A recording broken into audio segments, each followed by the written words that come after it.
what's up, guys? Yeah, you guys having fun? Hey, remember when how I almost fucked up the entire premise of a sketch by saying pizza? Yeah! Oh man, we are having fun, huh? On this Sunday night. Yeah! Alright, this pizza! Yeah!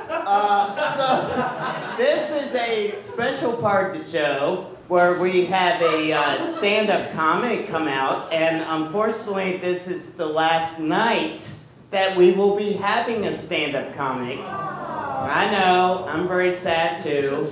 So, but this guy coming up to the stage is one of my oldest and dearest friends, and we have spent many a nights at bars, listening to nothing but grunge music, taking over the jukebox, listening to some fucking Soundgarden, some fucking Nirvana, some fucking Farrell Jam, some fucking Temple the Dog. Yeah, you might have seen them on The New Girl, on a deleted scene on the Tattoo Blu-ray. The scene should have been in the fucking movie. So give it up for a really good friend of mine, Mr. Brian Farrell. Woo! Go Brooklyn Dodgers! Go Brooklyn! Go Brooklyn! Thank you, Benny. Appreciate it. How are we doing? Oh, cool. Oh man, it's nice to be here.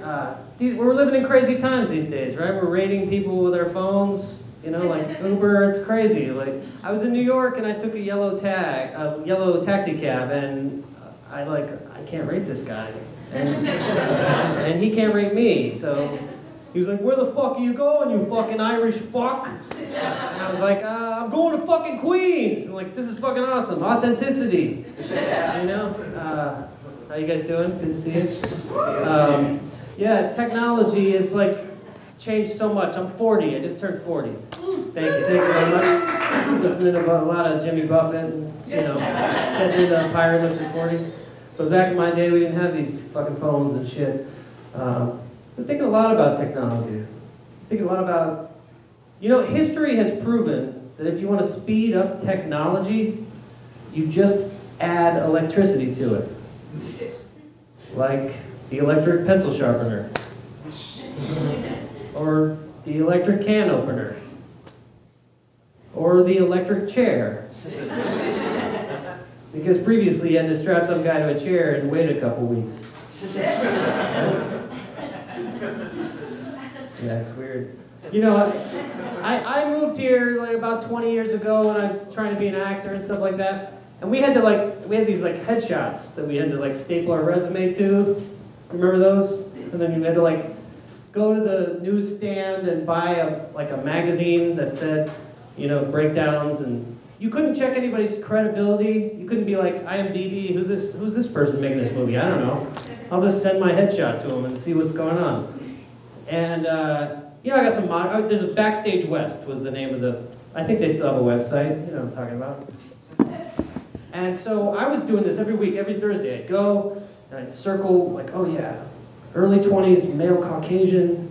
Yeah, I'll send that fucking off and see if I can get an audition. I got some student films and stuff, but I got frustrated and I was wondering how many out-of-work actors without agents are in this town. So I guess there are a lot, just so you know. And so I decided this is not a good idea. You shouldn't have done this back in the day. Now you can be like nailed online for doing something bad, like, you know. So I created a fake ad in this paper, and I created my dream movie, my dream role that I would want to play. I just wanted to see how many headshots I would get. So here was my breakdown in Backstage West. Director Beans Fariglio Jr.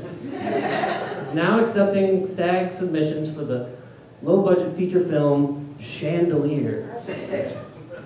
I thought Chandelier would really like draw people in, you know, like oh, this could be my big break. And Fariglio, he's maybe from Italy, who knows? Like I said, you couldn't go to IMDb and see who Farrell was. And so the first character in my breakdown was my dream role that I would love to play someday. if I ever wrote this script, was Cecil, age 25 to 35, a down-and-out chandelier repairman who experiences extravagant events in a mansion. So I got like 800 submissions, like to my apartment. Every day the mailman would drop off like a bucket of headshots, and I had a guy come to my door, knock on the door, and be like, "Hey, I think I'm really right for the role of Cecil." And I was like, "Oh Jesus!" I was in my bathrobe, and I was like, "I'll keep you on file." I felt horrible for this. This is terrible. The second character I had in my breakdown was Francesca, early to mid-20s, extremely attractive female lead, and 500-600 French, beautiful actresses, models sending me their headshots. I was like, oh, this is kind of cool. Like, look at their like, pretty headshots. And you know, the diligent actor back in the day would write a letter of interest. You know, like, dear Mr. Friglio, I'm familiar with your work, and I'd really like to work with you. In addition to the headshot and resume.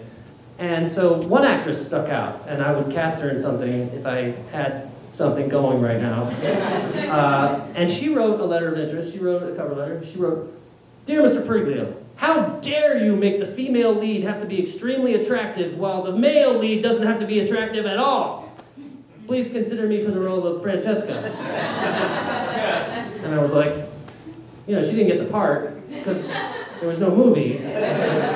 But she, you know, I remember her. And yeah, I had supporting roles. I had Winston, the Lord of the Manor, 50s. I had Vinny, age 10 to 12, extremely cute, comedic timing, a plus. And I had fucking parents sending their headshots of their children, and I was like, this is terrible! I'm so evil. It was crazy. I journal often. I don't know if you guys journal. I have a typewriter. I'm against technology. I'm a Luddite. But I was looking back in my journals about to research this story because I wanted to share it with you, and all I had, cause I don't know if you guys think like when you die or whatever, someone like looks through your journal and be like, oh yeah, look at all the stuff he was thinking or whatever. That's my fantasy. And so all I had written about this was like I found a little bit. It was like, I will always be ashamed of the chandelier. And that's all I wrote. So like if someone were to read that, they'd be like, what the fuck is chandelier? Oh well, whatever. He's dead. But so I had all these headshots, and I'm like, what do I do with these? And you know how you go into like an older cleaners or whatever, and they have like people sign their headshots, and oh, so-and-so gets his clothes cleaned here or whatever. So I fake signed most of these headshots. Like, hey, great seeing you at the Jamba Juice, Jarvis Menendez. And I wallpapered my bathroom with them. So people would, like, my friends would come over and be like, wow, you know a lot of actors. And I was like, yeah, I used to be in casting. Yeah. Crazy. Thank you very much, Top Story. This was a lot of fun. Enjoy the rest of the show.